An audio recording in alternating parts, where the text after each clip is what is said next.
Saudações, hoje é o dia 4 de outubro de 2022 e uma coisa que sempre me chamou muita atenção na ideia de conservadorismo é que, apesar de sim, conservador necessariamente estar tentando conservar alguma coisa, isso evidentemente não só não resume a doutrina, como na realidade ela a localiza num determinado tempo histórico, onde é fácil apontar que antes desse tempo, esse mesmo conservadorismo de hoje, os valores que ele levanta, seriam revolucionários em algum momento da história.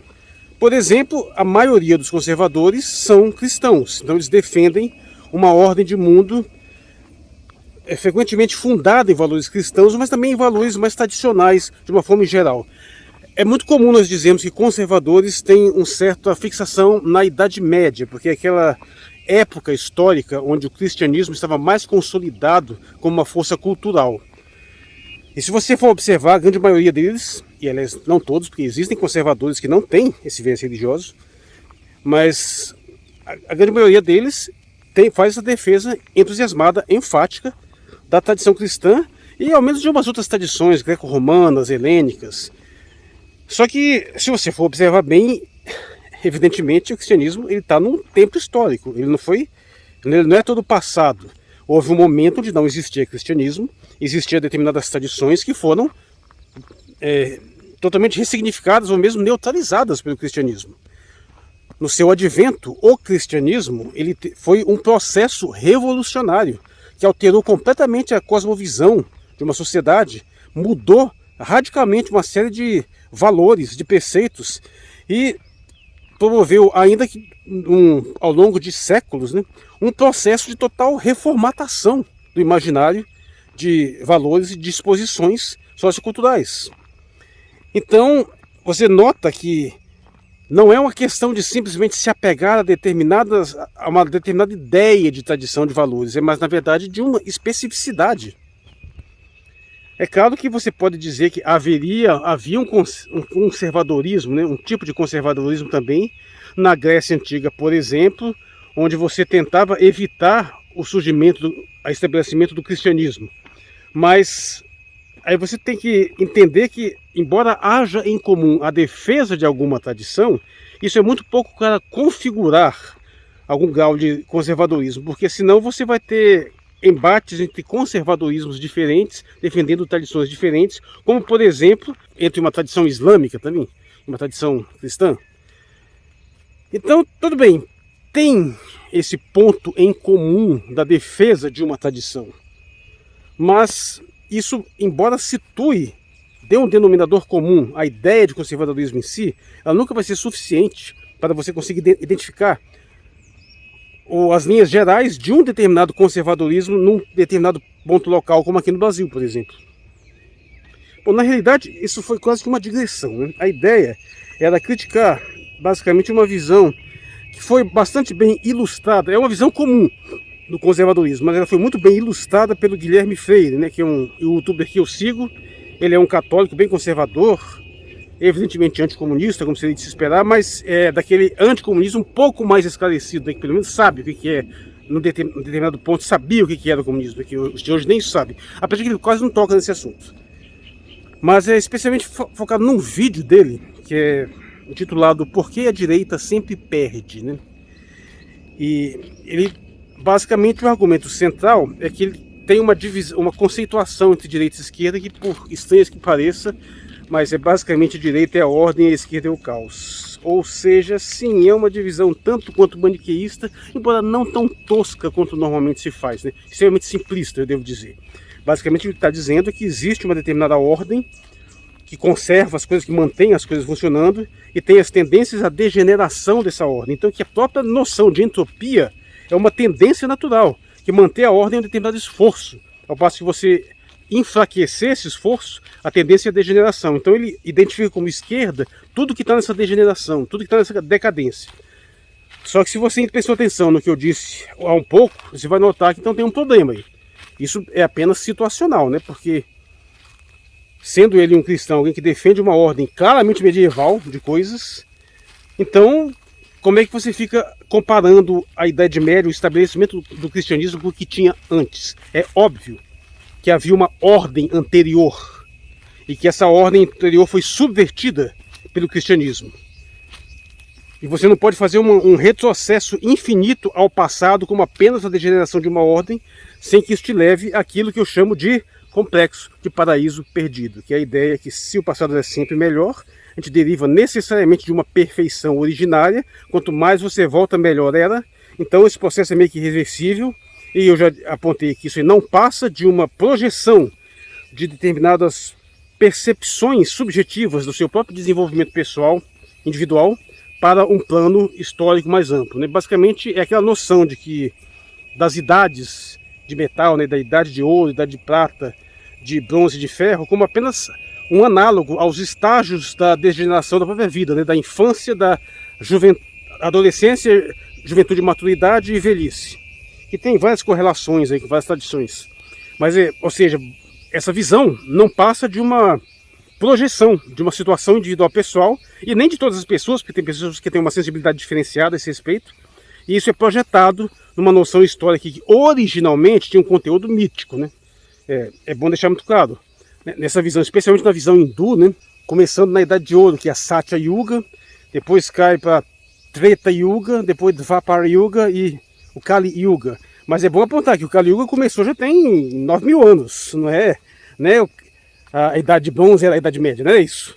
Na verdade, toda a história humana conhecida já é no Kali Yuga.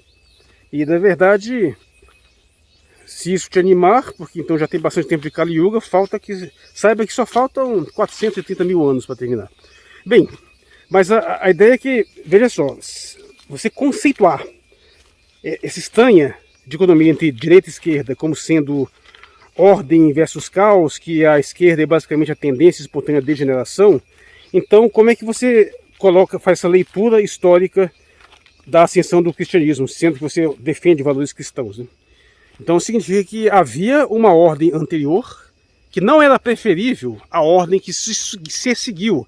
E se é assim, então na realidade, tudo que a gente tende a falar como esquerda, por mais problemático que possa ter algumas implicações, no fim não é uma simples ideia de caos.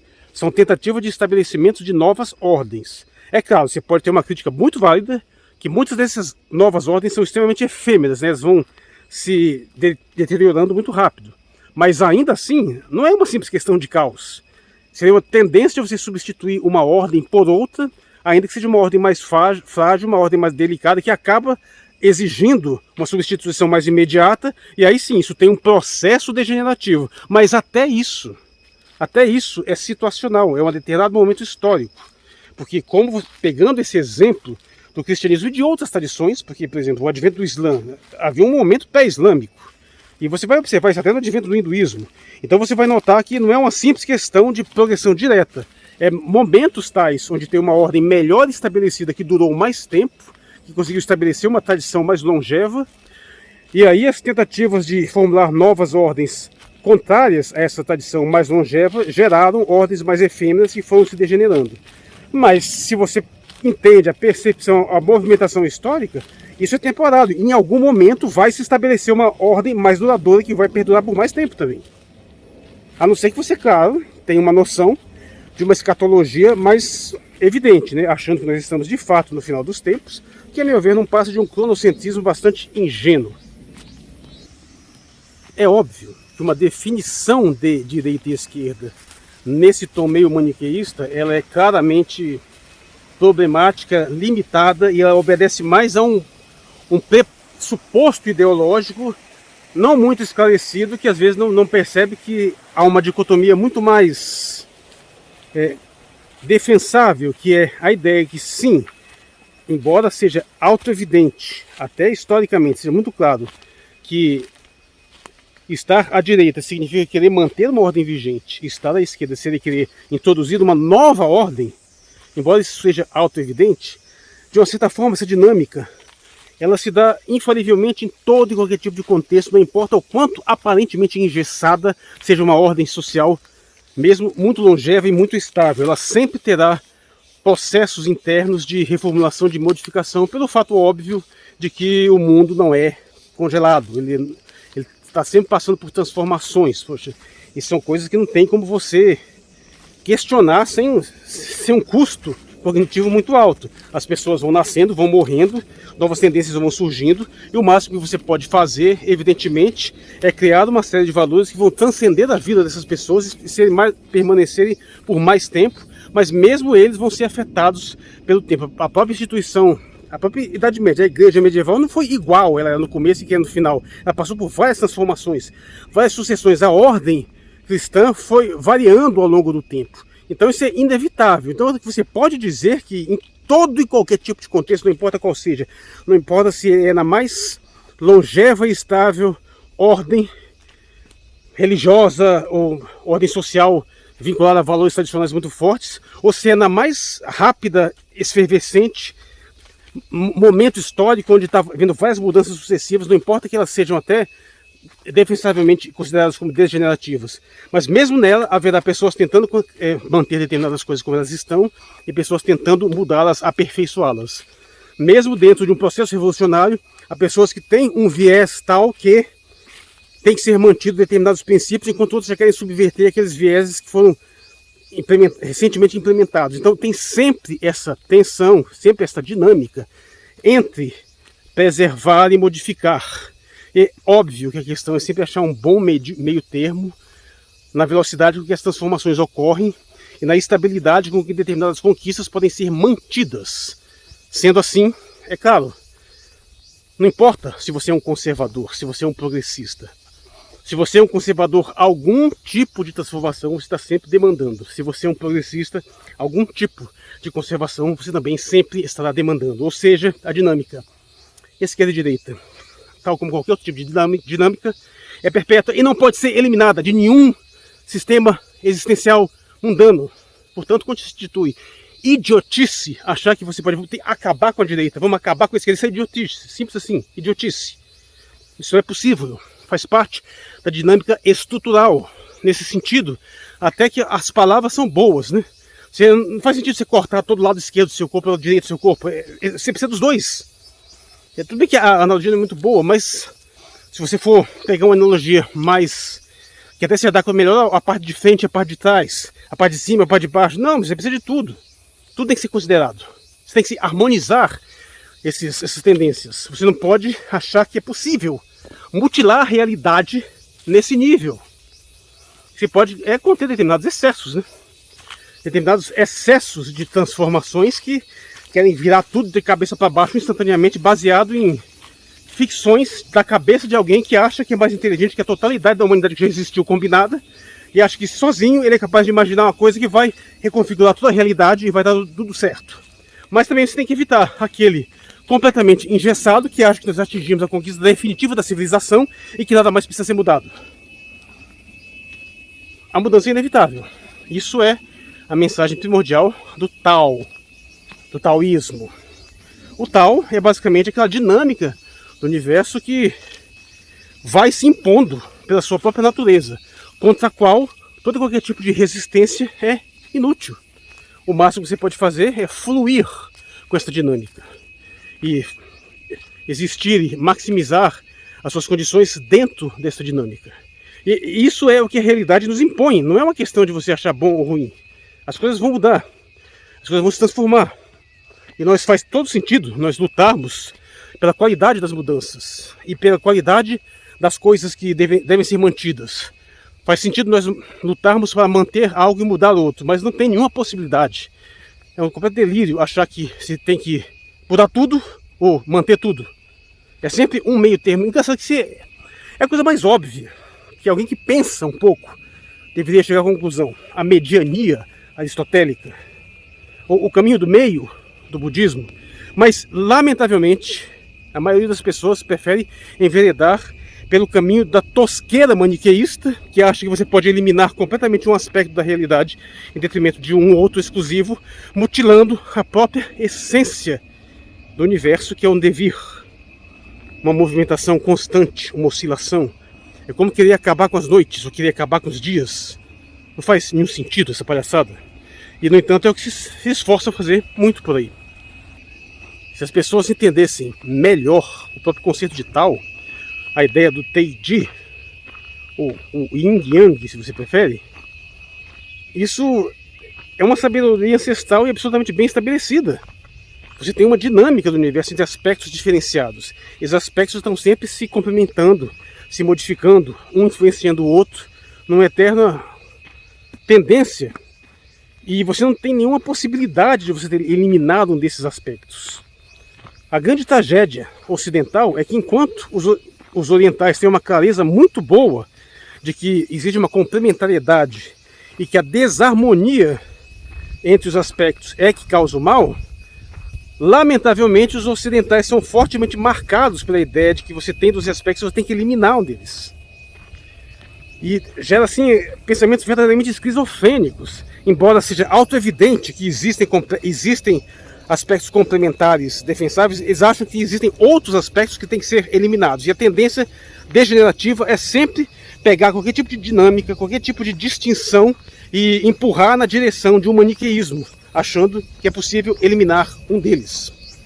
Voltando a essa seara da questão do conservadorismo e da qualquer tipo de noção que você tenha a respeito de uma noção de progresso, uma noção de conservação, de tradição, que invariavelmente vai se identificar de alguma forma como esquerda e direita, mais uma vez, por mais conservador que você queira ser, você tem que entender que mesmo dentro da sua cosmovisão ideal, haverá tendências de mudanças constantes. O próprio conservador de hoje, ele na verdade é um revolucionário, porque ele quer transformar radicalmente a sociedade de volta a alguma ordem que já se foi, que talvez possa voltar, mas ainda assim é uma reformulação radical da estrutura da realidade como ela é hoje.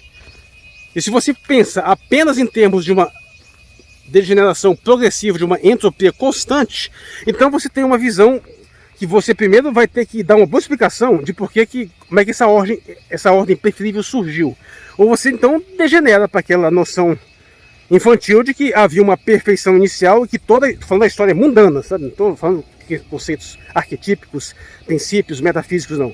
Mas que toda a ordem mundana era uma perfeição, sabe-se lá em que período pré-histórico, e que é uma degeneração constante e progressiva, como se você não tivesse, ocasionalmente, aquilo que a gente chama de determinadas restaurações, determinadas recuperações.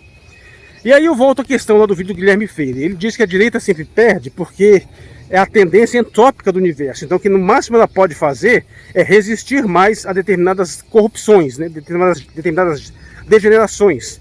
E que mesmo esses sinais políticos, ideológicos, que são interpretados como vitórias da direita, como a ascensão de alguns líderes, né?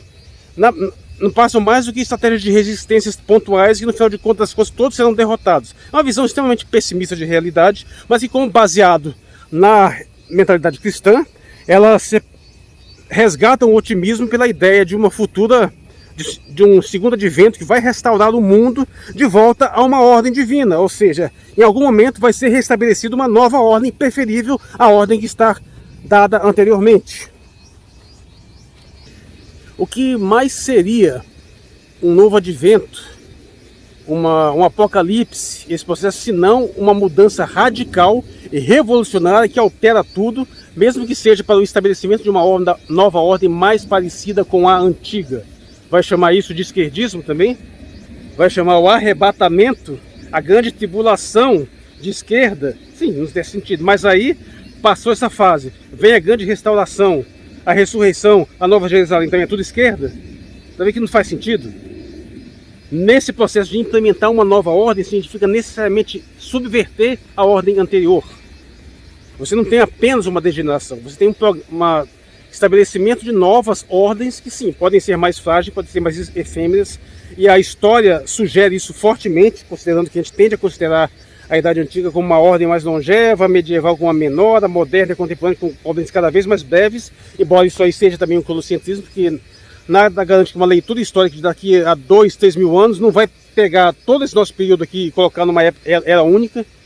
A gente tem sempre essa tendência de achar que nós somos especiais por estarmos vivendo num tempo especial, mas fica aqui essas reflexões sobre a fragilidade de determinadas noções e a minha sugestão final de que às vezes o termo conservadorismo também não é muito bom, né? Eu sempre defendi mais o uso de um conservadorismo moderado. Na verdade, o melhor termo seria o moderador, entre aquele que quer manter as coisas como elas estão e aquele que quer mudar tudo. Alguém tem que ficar no meio termo, né, fazendo a moderação das coisas. Então, nesse sentido, eu me vejo como um moderador. Mas a terminologia não é reconhecida. Então também não tem muita dificuldade de me considerar um conservador em determinados aspectos, sem nunca cair na ilusão de que atingimos a perfeição do que quer que seja, que tem coisas que não podem ser alteradas de forma nenhuma. Nesse sentido eu até me oponho, quanto muitos dos tradicionalistas por aí, inclusive nas questões do transhumanismo. Eu sou totalmente contrário à ideia de um transhumanismo para a defesa de interesses de elites que nada mais querem fazer do que implementar uma ordem extremamente problemática de realidade que efetivamente não interessa a maioria das pessoas. Mas você rejeitar completamente essa possibilidade, sendo que isso é uma plausibilidade perfeitamente implementável e traria benefícios inegáveis se ele for devidamente estabelecido de uma forma pública, né, como eu coloquei no meu vídeo sobre transhumanismo, que tem que ser estatizado. Não, eu não posso fazer isso. Até por causa do princípio de que se uma coisa é possível, especialmente se ela não é uma coisa evidentemente condenada a priori, se é uma coisa pelo menos polêmica, ela vai ser feita, não tem jeito. Tem que aceitar essa realidade humana. E você tentar se abster desse tipo de formulação, de tendência, significa apenas entregar o poder na mão daqueles que, de outros, quando você mesmo não quer abraçar aquela tendência, você simplesmente entrega ela para outras pessoas que vão utilizar ela contra você. Então, assim, a questão não é conservar, é moderar as transformações, prolongar o máximo possível as boas conquistas, mas mesmo sabendo que mesmo as grandes, as melhores, ainda podem passar por um processo de alteração se houver bons motivos históricos devidamente justificados, filosoficamente embasados. É isso. Eu acho que ficou um pouco confuso esse vídeo, mas tem umas ideias interessantes que eu joguei aqui. Eu sou o Marcos Valério XR, no dia 4 de outubro de 2022. Obrigado por sua atenção.